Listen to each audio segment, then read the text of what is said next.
Hello, my cute little ninjas. Welcome back to ICSC वाला. My name is Upasana Mongia, your biology mentor. And जैसे कि आपको पता है हमारी चल रही है mind map series of each and every subject. हर एक चैप्टर का आपको एक अलग से माइंड मैप मिलने वाला है. तो हमारा जो फर्स्ट चैप्टर है क्रोमोसोम स्ट्रक्चर वो हो चुका है और आज आया है हमारे पास second chapter which is genetics some basic fundamentals. कैसे करना है इस माइंड मैप सीरीज को, क्या फायदा होगा इसका. देखो, आपको पहले तो एक सेपरेट नोटबुक या एक सेपरेट जगह ले लेनी है जहाँ पे आप हर चैप्टर के माइंड मैप्स बनाने वाले हो. ये आपको लास्ट मिनट रिवीजन पे काम आएंगे. जब एग्जाम से पहले आप सब कुछ वैसे कर चुके होते हो, आईसीएससी का सिलेबस बहुत होता है, बट जब आपको एक फाइनल रिवीजन करनी होती है ना, 1-2 घंटे की क्विक रिवीजन करनी होती है सारे चैप्टर्स की, उसमें ये माइंड मैप सीरीज काम आएंगे. सो हम सारे इंपॉर्टेंट पॉइंट्स एंड डेफिनेशंस यहाँ पर लिखने वाले हैं. So I hope you all are ready. इसको हम बहुत ही क्रिस्प इसलिए रखेंगे कि आपको सारे नोट्स यहाँ मिल जाए, सारी इन्फॉर्मेशन मिल जाए. आप ये जितनी देर का भी लेक्चर होगा, चाहे आधे घंटे का हो, 40 मिनट्स का हो, जान के हम छोटा रख रहे हैं ताकि आप सुन भी ले सारे कॉन्सेप्ट्स को, जल्दी से भी रिवाइज कर ले एंड आपके पास पूरा माइंड मैप भी तैयार हो जाए. So we have to be quick and we have to recall every important single point. And last में कुछ क्वेश्चंस हैं जो कि आए हुए हैं पिछले साल, स्पेसिमेन पेपर के क्वेश्चंस हैं, वो हम करने वाले हैं इस चैप्टर से जो पर्टिकुलरली आएंगे. बायोलॉजी में ना हम प्रिडिक्ट नहीं कर सकते कि इस चैप्टर से ज़्यादा क्वेश्चंस आएंगे या इस चैप्टर से ज़्यादा क्वेश्चंस आएंगे. हर चैप्टर अपना एक इम्पॉर्टेंट वेटेज लेकर आता है. जैसे लास्ट के जो चैप्टर्स है पॉल्यूशन एंड ऑल, वो आपको लगेगा यार इसकी कम वेटेज है, बट नहीं, उसमें से भी स्पेसिमेन में काफ़ी सारे क्वेश्चंस हैं. तो इसका मतलब ये है कि घबराना नहीं है, हमें सारे के सारे चैप्टर्स अच्छे से करने हैं. Right ninjas? So if you are ready, let's see हम क्या क्या करेंगे. इंपॉर्टेंट टर्म्स करेंगे बेटा एक तो, ठीक है. उसके बाद जीन, जो आपका जीन के अराउंड क्वेश्चन बन सकते हैं, जीन के अराउंड जो हमारा सारा क्वेश्चन बन सकता है, जो टॉपिक्स है वो हम इसके अंदर करेंगे. मेंडल ने क्या काम किया था वो, और लास्ट में म्यूटेशन का जो आपका एक सेगमेंट दिया हुआ है. तो सारी पॉसिबिलिटीज के जो टॉपिक्स है वो यहाँ आपको मिल जाएंगे, ठीक है. अब जैसे ही आपको पहला सुंदर सा माइंड मैप लग रहा है ना, बड़ा सुंदर सा, बायोलॉजी में हमारे पास ये फ्रीडम होती है, हम बहुत सारे कलर्स और डायग्राम्स का यूज़ कर सकते हैं. तो सबसे पहले देखो, हम बात करेंगे बेटा जीन की. ये अपने 30 मिनट मुझे दे देना प्लीज़, बहुत ही ध्यान से देखना, कुछ भी कर रहे हो सब छोड़ दो. अभी जब आप वीडियो देख रहे हो ना, तो सारी दुनिया जहान से अपना ध्यान हटा दो और अपना सारा टाइम मुझे थोड़ी देर के लिए दे दो. यहाँ बिठाना है ना सब कुछ, इसलिए, ठीक है. जीन की बात करें, जीन होता क्या है, जीन किस पे प्रेजेंट होता है. तो अभी क्वेश्चन पता है क्या आया था, what is the definition of gene, या फिर उल्टा क्वेश्चन आ गया था, the unit of heredity is called as dash. तो हेरिडिटी मतलब जो ट्रांसमिशन हो रहे हैं कैरेक्टर्स पेरेंट्स से ऑफस्प्रिंग तक, या फिर हमारे पेरेंट्स से उनसे पेरेंट्स से जो नए बच्चों के अंदर आए हैं, है ना. सो हेरिडिटी एक ऐसा प्रोसेस है, एक फिनोमिना है जिसमें कैरेक्टर्स ट्रांसफॉर्म होते हैं. और वो कैरेक्टर्स कौन बनाता है बेटा, जीन बनाता है. जीन आपको मिलेगा कहाँ, जीन डीएनए के ऊपर होता है. For example if I draw this as the DNA structure, मान लो ये एक डीएनए का सेगमेंट है, तो पूरा का पूरा डीएनए तो जीन नहीं कैरी करता, इसके बीच में कुछ कुछ सेगमेंट्स होते हैं जो कि इंफॉर्मेशन कैरी करते हैं. क्या इंफॉर्मेशन कैरी करते हैं कि ऑर्गेनिज्म कैसा बनाना है. मान लो उपासना मैम बनानी है, तो उपासना मैम की हाइट रखो इतनी, उपासना मैम के बाल रखो स्ट्रेट, ठीक है, और उपासना मैम की आईज रखो ब्राउन, ठीक है. सो ये कैरेक्टर्स यहाँ पर होंगे, तुम अपने कैरेक्टर्स यहाँ से रिलेट करो. ये जीन्स हैं जो कि आपकी बॉडी के अंदर इंफॉर्मेशन कैरी कर रहे हैं, कोडिंग करते हैं. ये प्रोटीन बनाएंगे, या तो 3 चीजें बनाएंगे, या तो प्रोटीन या हार्मोन या एंजाइम, ठीक है. प्रोटीन बनाएंगे, हमारी बॉडी में प्रोटीन्स होते हैं बहुत सारे, कौन बना रहे, जीन बना रहे. हमारी बॉडी में हार्मोन्स बना रहे हैं, तो हमारा एक चैप्टर है हार्मोन्स वाला. हम काफ़ी सारी चीज़ों के लिए हार्मोन्स को ब्लेम करते हैं, कि जैसे देखो हाइट का फैक्टर अगर मैं मानूं, तो हाइट ग्रोथ हार्मोन पे डिपेंड करती है, और वो हार्मोन कहाँ से आ रहा है, जीन से आ रहा है. और ये जीन कहाँ से आया है, पेरेंट्स से आया है. इसलिए हम यूजुअली देखते हैं कि पेरेंट्स की हाइट लंबी होती है तो बच्चों की हाइट भी लंबी होती है, तो वो जीन आ गया ना. अब तुम कहोगे मैम कभी कभी कुछ मैच करता है, कुछ नहीं करता. वो इसीलिए है क्योंकि जीन के 2 टाइप्स हैं. एक है बेटा डोमिनेंट जीन और एक है रिसेसिव जीन. ये क्या है, these are the types of genes, types of genes, ठीक है. अब टाइप्स में देखो, तो एक डोमिनेंट और एक रिसेसिव. चलो रिसेसिव की डेफिनेशन मैंने नहीं लिखी है, मैं लिख दूंगी. डोमिनेंट जीन और रिसेसिव जीन, ये 2 टाइप्स हमने देखे थे. वैसे हमने ये सारी बातें ना सीक्वेंस में सीखी हैं चैप्टर में. मेंडल ने जैसे जैसे क्रॉसेस करे, उन्होंने हमें बताया, Gregor John Mendel known as father of genetics, वो थे तो ये चैप्टर है, वो थे तो हमने जीन्स के बारे में सब कुछ समझा, ठीक है। तो उन्होंने बहुत सारे क्रॉसेस और एक्सपेरिमेंट्स करने के बाद बताया कि ये जो आपका जीन है ना, ये पेयर में एग्जिस्ट करता है ऑलवेज। किसमें एग्जिस्ट करता है? Gene always exist in pairs. किस लिए रिस्पॉन्सिबल है? कैरेक्टर्स को नई जनरेशन में पास ऑन करने के लिए। कहाँ मिलता है? इस क्रोमोसोम के ऊपर मिलता है, इसके छोटे छोटे सेगमेंट्स मिलते हैं, ठीक है। अब अगर मैं बात करूं इसके टाइप्स की, तो one is dominant gene and one is recessive gene. मुझे लगता है इससे पहले ना मैं आपको अलील्स के बारे में सिखा देती हूँ। जैसे कि हमने कहा gene always in pair, so जो उसका पेयर है, जैसे कि for example this and this, या फिर if you take the example this and this, तो ये हमेशा पेयर में एग्जिस्ट कर रहा है ना, ये हमेशा पेयर में एग्जिस्ट कर रहा है ना। तो इसके पेयर के जो स्ट्रक्चर्स हैं उनको अलग अलग हमें नाम देना हो तो हम उसको अलील्स बोलते हैं। सो अलील की डेफिनेशन क्या हो जाएगी? Alternative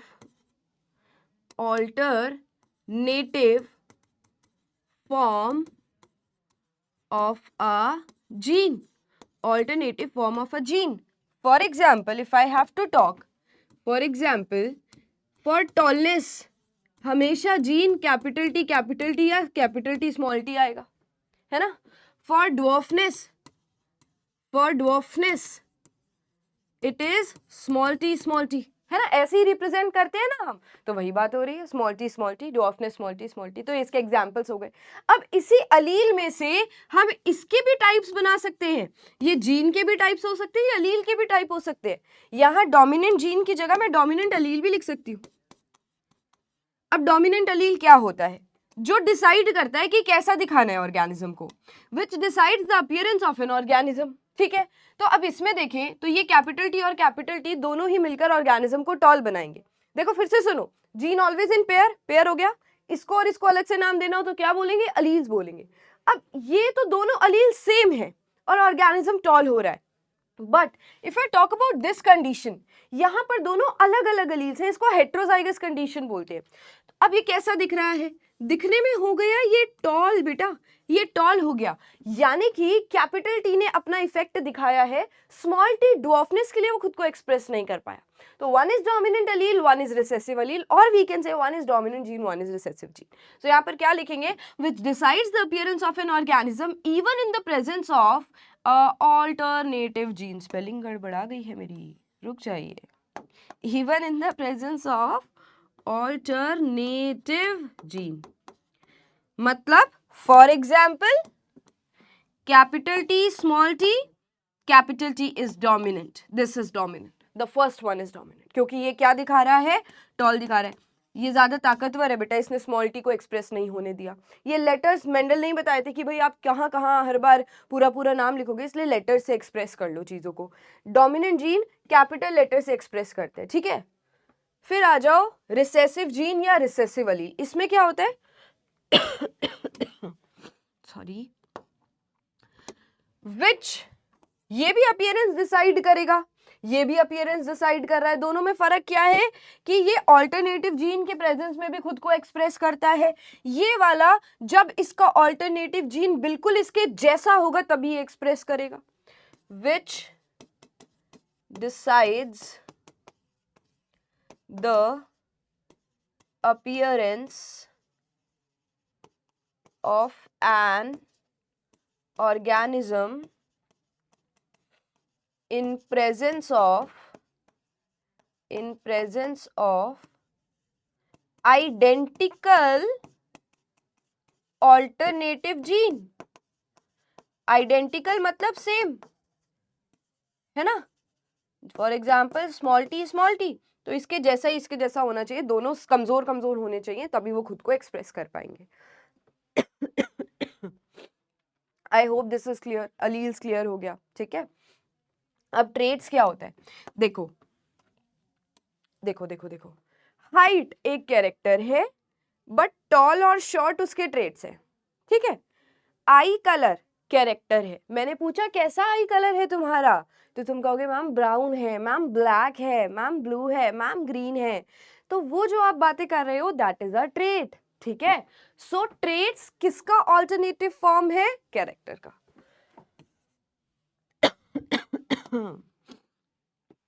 alternative form of a character, clear है? So this is all about gene, यहीं से क्वेश्चन आएगा जीन के बारे में, क्लियर है ना? चलें आगे। अब आ जाओ नेक्स्ट मेंडल के बारे में। मेंडल ने क्या कहा था? अभी ये सब देख के कंफ्यूज मत होना, मैं जानकर लिख कर आती हूँ कि आपका टाइम ज्यादा वेस्ट ना हो। Mendel and laws of inheritance. Gregor John Mendel is known as father of genetics. क्या ये लिखने की जरूरत है? ये तो सबको पता होना चाहिए, फादर ऑफ जेनेटिक्स, ठीक है। He got Nobel prize and everything, है ना। चलो, अब इन्होंने कुछ एक्सपेरिमेंट्स करे थे। उन एक्सपेरिमेंट्स के बेसिस पर उन्होंने लॉज भी दिए थे, कुछ रूल्स बता दिए थे कि ये होंगे ही होंगे, और उन्होंने 2 क्रॉसेस करे थे। आपके सिलेबस में 2 क्रॉसेस हैं बेसिकली, ठीक है, जिसका हमें रिजल्ट याद होना चाहिए। फिर उन्होंने काम करा किस पे था बेटा? उन्होंने काम करा था पाइसम सटाइवम पे। Pisum sativum is the scientific name of मटर। अब क्वेश्चन ये भी आ सकता है कि भाई क्यों चूज किया पाइसम सटाइवम? कोई सुंदर सा प्लांट ले लेते, कोई टेस्टी सा फ्रूट ले लेते, मटर लिए इन्होंने। क्यों लिए? Because first of all it was easy to grow. याद है ना, इनका एक क्या था, गार्डन था। ये जहाँ रहते थे चर्च में, उसी के बाहर एक गार्डन था, उसी गार्डन में इन्होंने मटर को ग्रो करना शुरू कर दिया। Easy to grow, short life span, जल्दी से बच्चे होते थे और फिर बड़े होते थे और फिर मर जाता था वो प्लांट, ठीक है। तो उनके सामने पूरी जिंदगी वो बार बार देखते थे, शॉर्ट लाइफ स्पैन, ठीक है। उसके बाद जो ऑफस्प्रिंग थे, जो नए नए पौधे बनते थे, वो लार्ज नंबर के बनते थे, ठीक है। So large number of offsprings, ठीक है। फिर उसके बाद विजिबल कैरेक्टर्स, बड़े अच्छे से इनको अलग अलग कैरेक्टर्स दिखे।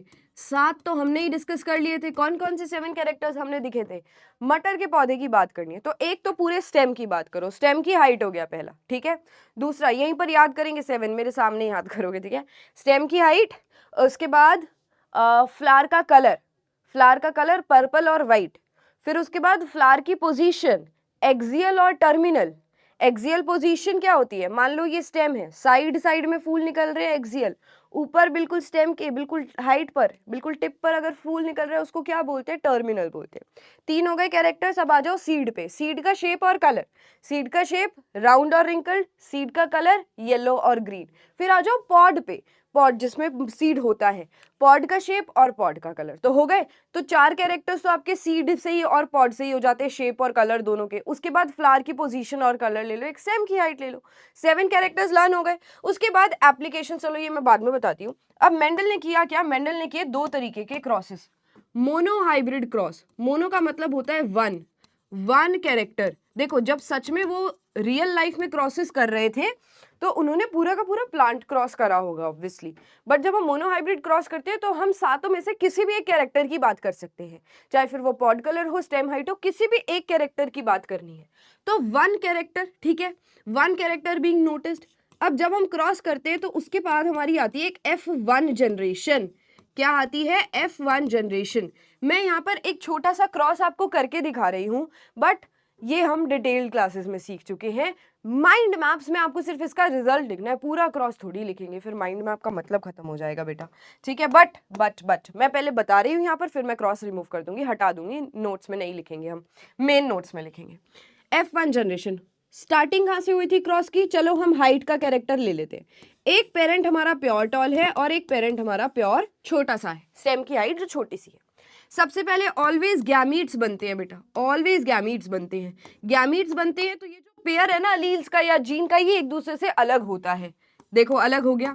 यहां पर ही एक पहला लॉ आ जाता है। What is the law here? Law says there is always law of segregation, law of separation. Gene pair में होता है, आगे नए ऑफस्प्रिंग में जाने से पहले सेपरेट होगा। तो ये यहाँ पर लॉ पहला प्रूफ हो जाएगा, जो कि हम बाद में समझेंगे, ठीक है। अब पहला जनरेशन आएगा, F1 जनरेशन आएगा। ये किसी से भी क्रॉस कर सकता है, ये भी किसी से क्रॉस कर सकता है। तो 4 पॉसिबिलिटीज आती है हमारे पास। चारों की चारों कैसे आती है? Capital T small T, capital T small T. अब ये दिखने में कैसा लग रहा है? टॉल लग रहा है। दिखने में कैसा है? टॉल है, ठीक है। अब आ जाओ F2। F2 के लिए क्या करते हैं? जो F1 जनरेशन में आया ना ऑफस्प्रिंग्स, उसी का आपस में क्रॉस कराते हैं। तो capital T small T cross with capital T small T, इसमें भी गैमीट्स बनेंगे। रूल तो रूल है, हमेशा फॉलो होगा। तो यहां पर भी जीन पेयर में इसको सेपरेट करो, कैपिटल T अलग, स्मॉल t अलग। कैपिटल टी अलग, स्मॉल टी अलग। ये क्या करा है मैंने, इनको सेपरेट करके लिख दिया है, ठीक है। अब क्या पॉसिबिलिटी है, नाउ द पॉसिबिलिटी इज कि ये वाला कैपिटल टी इन दोनों में किसी के साथ भी जा सकता है, तो हमें पॉसिबिलिटीज लिखनी है यहाँ पर कि हमें नहीं पता भाई किसके साथ आगे क्रॉस बन जाए। तो हम पहला लिखते हैं कैपिटल टी कि ये इसके साथ चला गया, भाई ये इस वाले स्मॉल टी के साथ भी तो जा सकता है, तो हमने लिख दिया। फिर आ जाओ इसके बाद, ये इन दोनों से क्रॉस कर सकता है, पॉसिबिलिटी है, तो ये इससे करेगा कैपिटल टी स्मॉल टी, ये इससे करेगा तो स्मॉल टी स्मॉल टी। ये है हमारी F2 जनरेशन जिसमें हमें अलग अलग क्रॉसेस दिखे, अलग अलग रिजल्ट दिखे। ये हमें दिखने में टॉल लग रहा है, ये दोनों भी दिखने में टॉल लग रहे हैं, और ये हमें डॉर्फ लग रहा है, ये हमें डॉर्फ लग रहा है ना, इसकी हाइट छोटी आएगी। तो अगर हम मोनोहाइब्रिड क्रॉस की बात करें, क्या ये क्रॉस सबको क्लियर हो गया, क्रॉस सबने देख लिया। अब मैं इसको हटा दूं, या हटाने से पहले I would like to write it somewhere, wait बेटा वेट, ओके यहां लिख देती हूं। अगर मैं F1 जनरेशन की बात करूं, F1 जनरेशन, ये क्या रिजल्ट आया हमारे पास,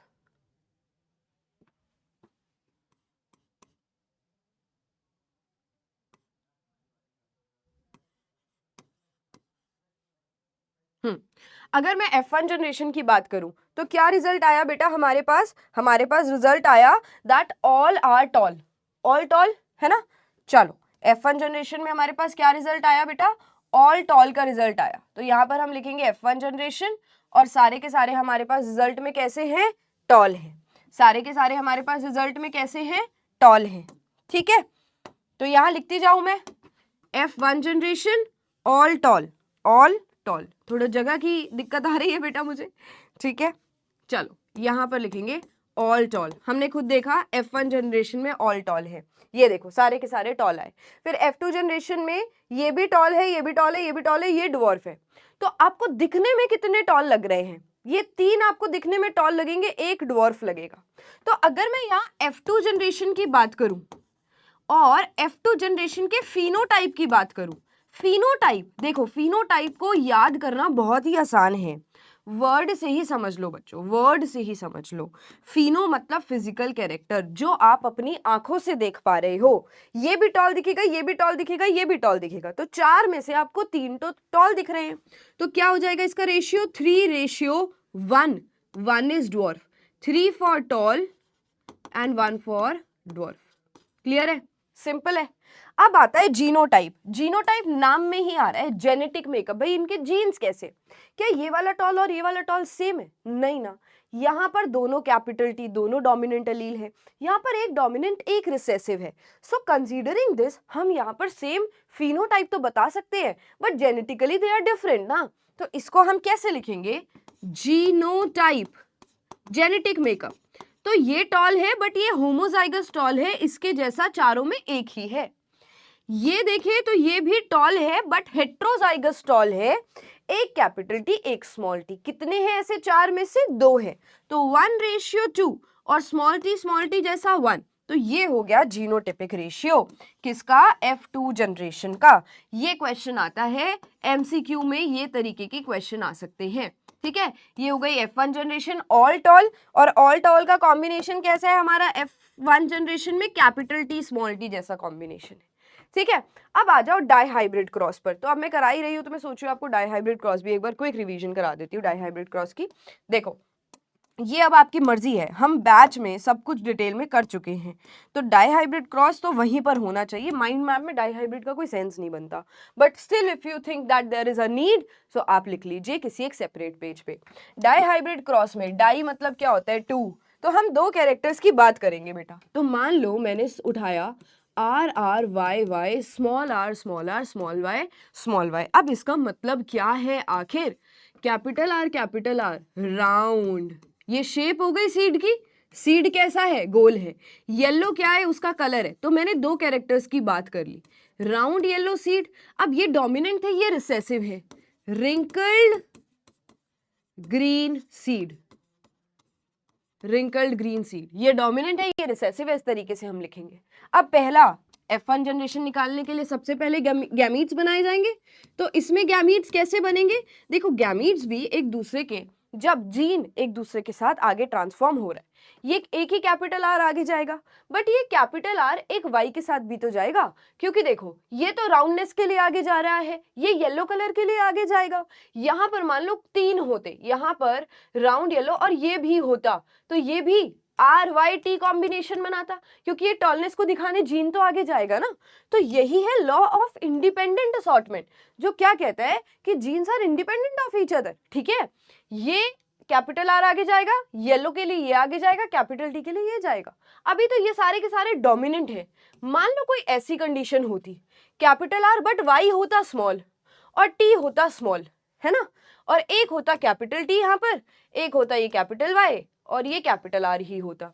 अब देखो आगे जब जीन जाना है तो राउंडनेस के लिए इन दोनों में से कोई भी आर जा सकता है, इन दोनों में से कैपिटल वाई और स्मॉल वाई में से ये आर जरूरी थोड़ी है हमेशा कैपिटल के साथ ही जाएगा, ये स्मॉल के साथ भी जा सकता है ना। ये आर कैपिटल वाई टी के साथ भी जा सकता है, स्मॉल टी के साथ भी जा सकता है। इससे हम क्या समझते हैं that genes are always independent of each other. मतलब उन्होंने कोई कसम नहीं खाई है कि अगर डोमिनेंट वाला एक कैरेक्टर का डोमिनेंट है, जैसे राउंडनेस के लिए अगर कैपिटल आर है तो फिर वो कैपिटल वाई के साथ ही आगे जाएगा, है ना। डोमिनेंट के साथ ही आगे जा रहे हैं, ऐसा कोई रूल नहीं है। सो इसीलिए हम बोलते हैं लॉ ऑफ इंडिपेंडेंट असॉर्टमेंट कि भाई the genes are independent of each other. जब वो आगे जा रहे हैं तो वो इंडिपेंडेंटली जा रहे हैं, किसी का डोमिनेंट जीन जा रहा है तो किसी का रिसेसिव जीन जा रहा है। ठीक है, तो चलो यहाँ पर अब हम इतने अच्छे से मोनोहाइब्रिड क्रॉस में भी हमें ये पता नहीं चलता इस क्रॉस के बारे में, डाईहाइब्रिड क्रॉस में हम लॉ ऑफ इंडिपेंडेंट असॉर्टमेंट समझ सकते हैं। गैमीट्स बनाएंगे तो ये कैपिटल आर इस वाले वाई के साथ और ये इस वाले के साथ, ये वाला भी इन दोनों के साथ जा सकता है। तो 4 तरीके के हमारे गैमीट्स आते हैं। अब क्योंकि ये सारे के सारे सेम है तो बुक में एक ही बार लिखा होता है सेम, यहाँ small r small y small r small y small r small y small r small y. ठीक है, बुक में एक ही बार लिखा है क्योंकि सारे सेम है। F1 जनरेशन की बात करूं तो ये कैपिटल आर वाई चारों के साथ क्रॉस करके क्या रिजल्ट देगा, capital R small r capital Y small y. और ध्यान से देखो तो ये सारे के सारे सेम ही रिजल्ट देने वाले, बट कितने आएंगे हमारे पास, पॉसिबिलिटीज कितनी है, 16 पॉसिबिलिटीज है। 1 इसके साथ 4 बार 4, फिर ये वाला भी इसके साथ पॉसिबिलिटी कर सकता है, ये वाला भी पॉसिबिलिटी, ये वाला भी पॉसिबिलिटी, तो कितने आ जाएंगे 16। तो F1 में 16 पॉसिबिलिटीज हैं और सारी की सारी कैसी हैं, round and yellow, round and yellow. तो क्या हम यहां पर लिख सकते हैं, यहां पर आपकी एक प्रॉब्लम ही खत्म हो गई। अगर मोनोहाइब्रिड की बात करूं या डाईहाइब्रिड की बात करूं जिसमें 2 कैरेक्टर्स हैं, जिसमें 2 कैरेक्टर्स हैं, F1 जनरेशन जो आती है बेटा, F1 जनरेशन में जो रिजल्ट है F1 जनरेशन का, ये वाला डोमिनेंट कैरेक्टर जैसा है ऑल टॉल, और यहां पर भी ये वाला भी डोमिनेंट जैसा दिखा रहा है, राउंड येलो है ना। देखो इसका जीनोटाइप और इसका जीनोटाइप जरूर अलग है, ये कैपिटल आर है, ये कैपिटल आर स्मॉल आर है, बट फिनोटाइप तो इसका डोमिनेंट पेरेंट जैसा है। तो हम यहां लिख सकते हैं F1 generation all round and yellow. अब अगर ट्रू फॉल्स में क्वेश्चन आया कि क्या आपको F1 जनरेशन में कोई भी डॉफ पेरेंट दिखता है, नहीं दिखता भाई, डॉफ आया ही नहीं हमें F1 जनरेशन में, तभी तो मेंडल मजबूर हुआ F2 करने के लिए। आगे आओ, F2 जनरेशन में क्या आएगा, डाईहाइब्रिड की F2 जनरेशन में क्या आएगा, आ जाओ देख लेते हैं। अब हम यहां पर क्या करेंगे, capital R small r capital Y small y cross with capital R small r capital Y small y, इसी की सेल्फिंग कराते हैं F2 जनरेशन के लिए। यहां पर गैमीट्स देखो, फिर से मैं आपको समझा रही हूं लॉ ऑफ इंडिपेंडेंट असॉर्टमेंट, अगर किसी को नहीं समझ आया तो फिर से सुनो। क्या ये कैपिटल आर इस कैपिटल वाई के साथ जा सकता है, बट ये कैपिटल आर स्मॉल वाई के साथ भी तो जा सकता है, पॉसिबिलिटी तो है। तो जब गैमीट बनते हैं तो या तो ये बन रहा होगा या ये बन रहा होगा, तो हम दोनों को लिखते हैं क्योंकि हमें पॉसिबिलिटी के बारे में बात करनी है। सेम तरीके से स्मॉल आर ये कैपिटल वाई के साथ भी जा रहा है, ये स्मॉल वाई के साथ भी जा रहा है, तो सेम गैमीट्स यहां पर भी बनेंगे। इसी वजह से तो इतनी वेरिएशन आती है, हमें अलग अलग वेराइटीज दिखती है ना। तो जब इसके रिजल्ट की बात करते हैं हम F2 जनरेशन की, तो हमारे पास राउंड येलो कितने आते हैं, 9, ठीक है। फिर रिंकल्ड बट येलो कितने आते हैं, 3 दिखने में, ठीक है। फिर राउंड बट ग्रीन कितने आते हैं, 3 आते हैं, ठीक है। और लास्ट में रिंकल्ड और ग्रीन कितने आते हैं? जस्ट वन, जो कि स्मॉलर स्मॉलर स्मॉल वाई जैसा दिखता है। तो ये सिर्फ वन आ रहा है। सोचो 16 में से out of 16 only one is showing the complete recessive character. ये रिंकल्ड और ग्रीन दोनों रिसेसिव है, देखो एक आया, बाकी इसमें पॉसिबिलिटी क्या बन गई? रिंकल्ड है बट येलो कलर डोमिनेंट आया। इसमें देखो राउंड शेप है बट ग्रीन कलर रिसेसिव है, ये डोमिनेंट ये रिसेसिव, ये तीन आए। अच्छा यहाँ पर ऐसे भी क्वेश्चन आ सकता है, मैं अगर तुम्हारा पेपर बना रही होती तो जरूर ये क्वेश्चन डालती कि इन चारों में से नए कॉम्बिनेशंस कितने बने। भाई आपके पेरेंट्स थे राउंड येलो और रिंकल्ड ग्रीन, तो ये दो न्यू कॉम्बिनेशंस बन गए, ये दो न्यू कॉम्बिनेशंस बन गए। ठीक है, तो चलो ये स्लाइड में डिलीट नहीं कर रही हूं, अगर कुछ बच्चों को लिखना हो तो वो लिख सकते हैं। F2 क्रॉस मैंने पूरा नहीं बनाया है, वो आपको बनाना होगा। देखो बेटा F2 जनरेशन लिख ले। अब क्या रिजल्ट आया अपना?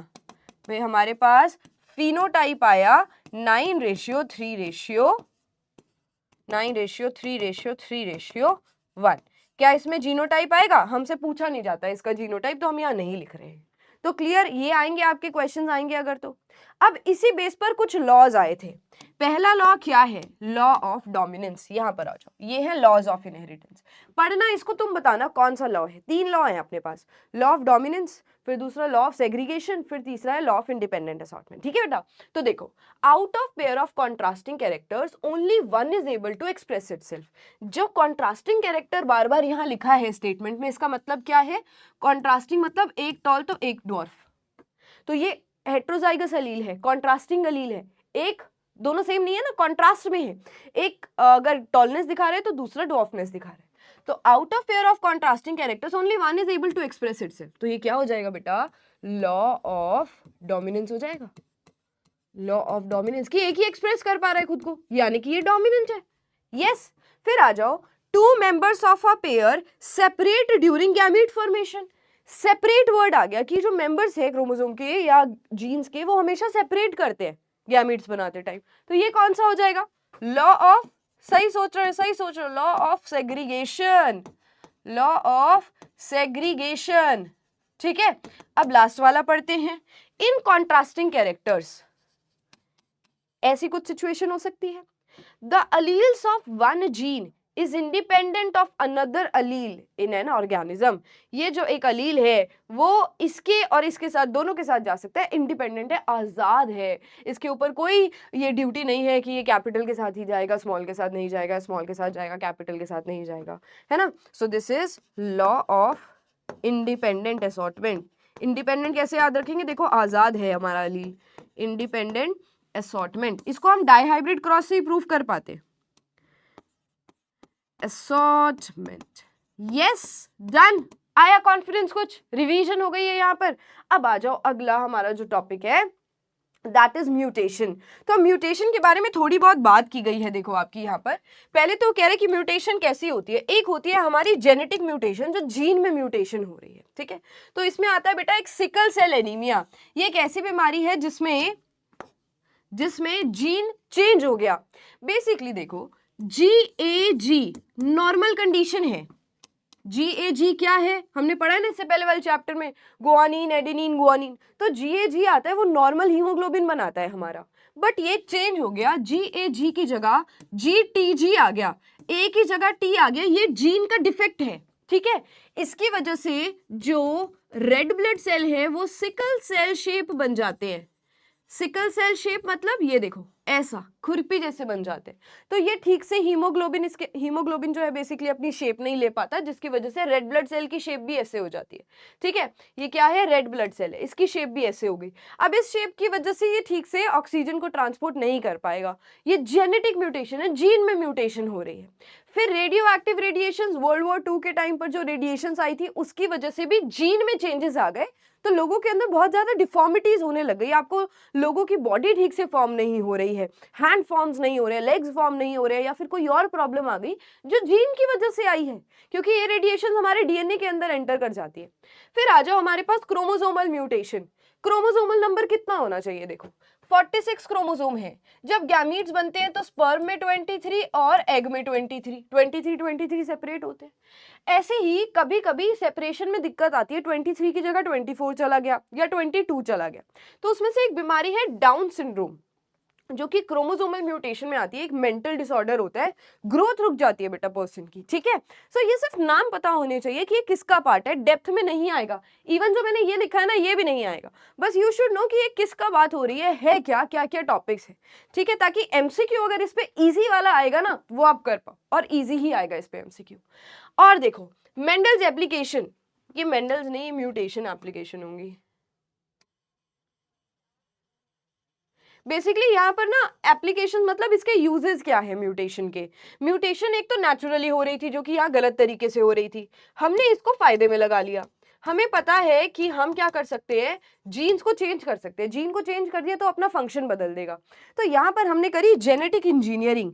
जेनेटिक इंजीनियरिंग लैब्स में करे जाने वाला एक प्रोसेस है बेटा, जिसमें हम जीन्स को चेंज कर सकते हैं। फिर आता है GMO, this is genetically modified organism. मतलब सोचो हमने एक बेटर ऑर्गेनिज्म बना दिया खुद, तो भगवान बन रहा है क्या इंसान? कुछ कुछ ऐसे समझने की कोशिश करना कि जैसे हमने एक कॉटन का प्लांट लिया, कॉटन का प्लांट होता है बीटी कॉटन, ठीक है, तो उसके अंदर हमने जेनेटिक मॉडिफिकेशन कर दी है। हम बैक्टीरिया के डीएनए के अंदर ये जेनेटिक मॉडिफिकेशंस करते हैं। अब कुछ बच्चे बोलेंगे मैम क्या हम ह्यूमंस पे ये कर सकते हैं? यस हम कर तो सकते हैं, बट अलाउड नहीं है, एथिकली इट इज रॉन्ग। तो अभी तक ह्यूमंस पे कुछ भी ऐसा करना इलीगल काम है, ठीक है। हम नहीं कर सकते कि ह्यूमन को पकड़ा, उसको बांधा, उसके सेल के अंदर जीन्स के अंदर चेंजेस किया और उसको अलग इंसान बनाने की कोशिश करी, हमने उसको सुपर पावर्स देने की कोशिश करी है, तो वो बैंड है, वो हम नहीं कर सकते हैं। बट इसका मतलब कहीं ना कहीं वही होता है कि हम जीन्स को चेंज कर रहे हैं, ठीक है।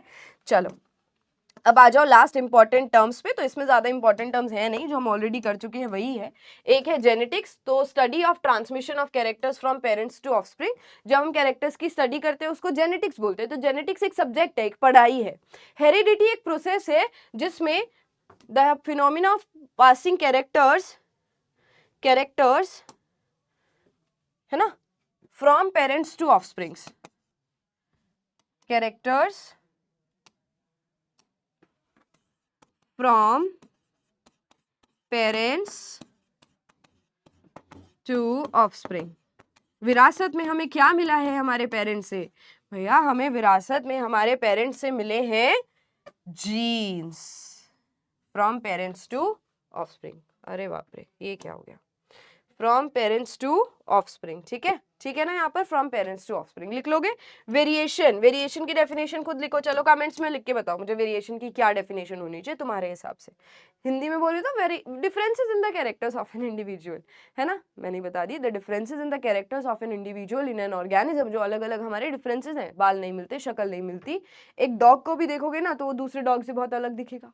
जीन क्या होता है? जीन की definition, it is the unit of heredity, ये याद रखना बस, unit of heredity which is responsible for coding genes, proteins and hormones, जो हमारी बॉडी में सारे कैरेक्टर्स को रिफ्लेक्ट करता है। फिर क्रोमोसोम क्या है? The genetic material, the thread like structure, ठीक है। बात करते हैं टाइप्स ऑफ क्रोमोसोम की। एक है हमारे पास सेक्स क्रोमोसोम, जो कि डिसाइड करता है कि लड़का होगा या लड़की बनानी है ना। उसके बाद दूसरा होता है हमारे बाकी कैरेक्टर्स जो बॉयज और गर्ल्स में सेम होते हैं, तो उनको हम ऑटोजोम्स भी बोलते हैं, ऑटोजोम्स। और इनको हम बोलते हैं सेक्स क्रोमोसोम या फिर एलोजोम। याद आया?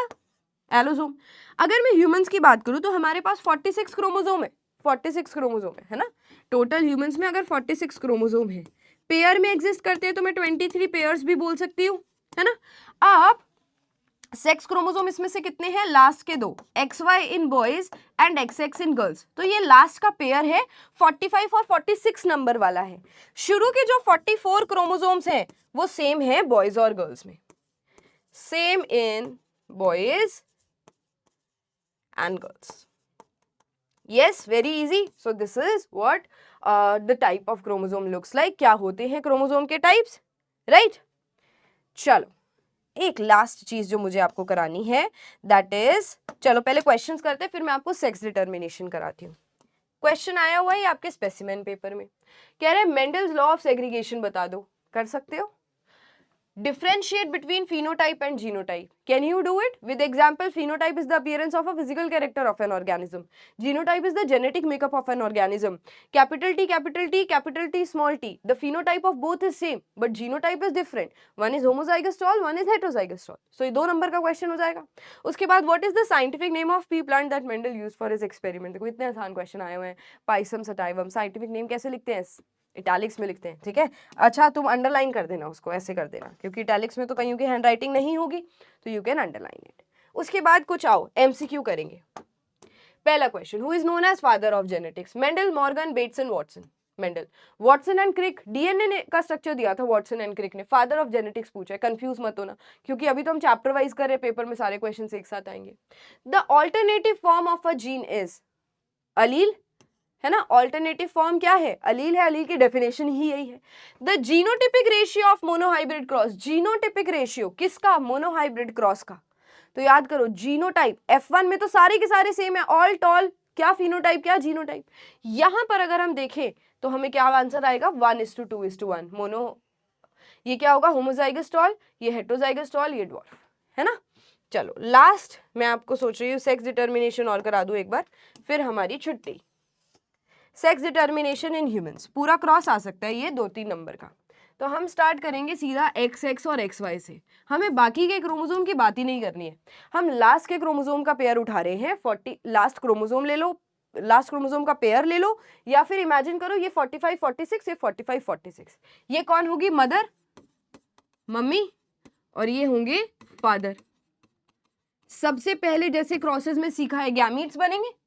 तो जब मम्मी के अंदर एग फॉर्मेशन होगा, तो जब एग होगा उसके अंदर ये क्रोमोसोम सेपरेट होने वाला है. दोनों के अंदर XX ही जाएगा, क्योंकि मम्मी के पास ऑप्शन ही यही है. फादर की अगर हम बात करें तो जब स्पर्म फॉर्मेशन हो रही है तो एक के पास X जा सकता है और दूसरे के पास Y जा सकता है. ठीक है, फिर हम क्रॉस करें, है ना. हमारे पास नई जनरेशन आई है F1 जनरेशन की अगर हम बात करें, तो अब हमें नहीं पता कि भाई मम्मी का कौन सा है, कौन से एग के साथ फर्टिलाइज करने वाला है, कौन सा है कौन से स्पर्म के साथ फर्टिलाइज करने वाला है.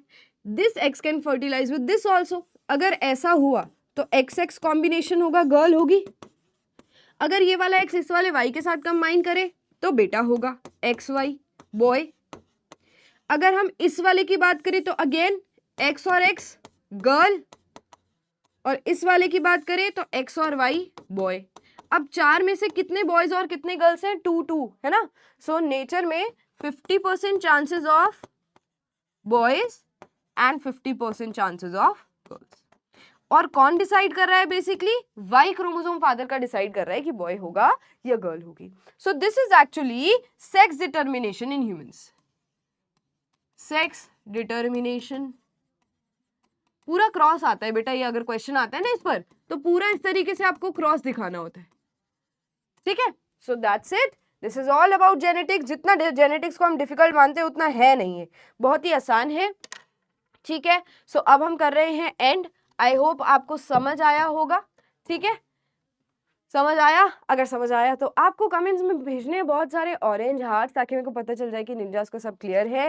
एंड आई होप आप डिटेल लेक्चर्स भी देख रहे हो. इसके बार बार लेक्चर्स देखने में कुछ दिक्कत नहीं है. बार बार भी अगर आपको लेक्चर्स देखने पड़ते फॉर बेटर अंडरस्टैंडिंग, तो आप ज़रूर देखो. Find time, make your time table, and this is the high time कि आप साथ साथ चीज़ें रिवाइज करते रहो. ठीक है, चलो नाउ बाय बाय. जल्दी मिलेंगे अगले लेक्चर में. Take care.